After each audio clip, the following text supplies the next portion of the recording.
Anxiété spirituelle. Romains 3, verset 26.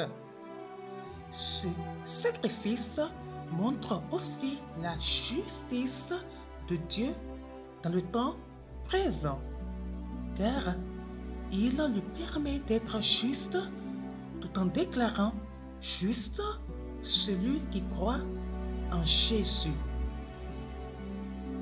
Auditeur de bien divin, la justification est une œuvre de l'Esprit de Dieu et non du cerveau du croyant.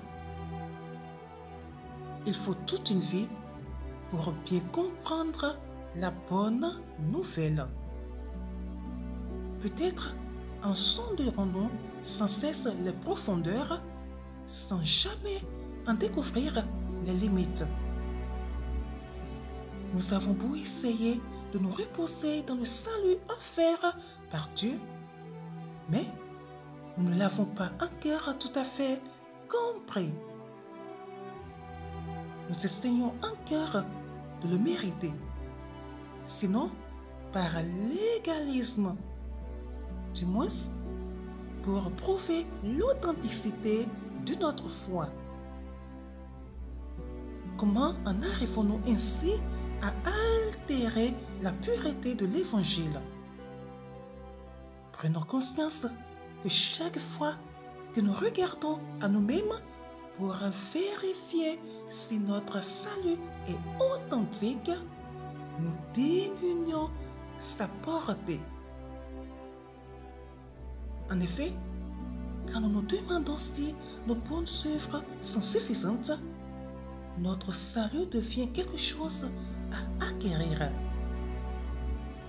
Lorsque nous nous efforçons de croire avec plus de conviction ou de pureté, là encore, nous faisons du salut une question de volonté personnelle.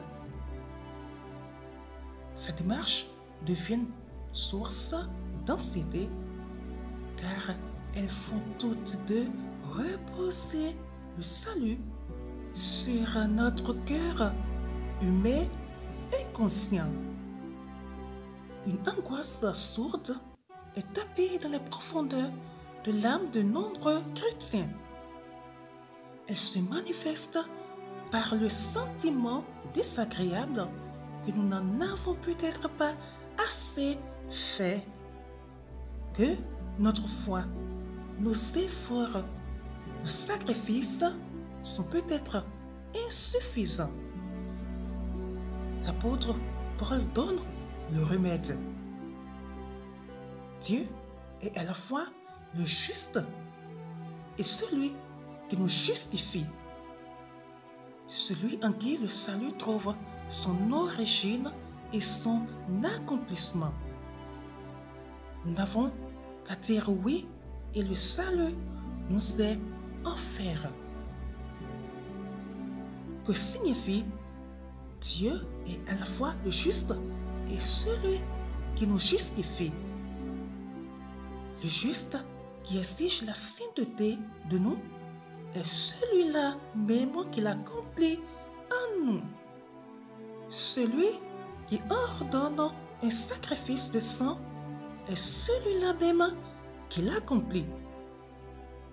Celui qui exige de nous la perfection nous offre la sienne en Jésus.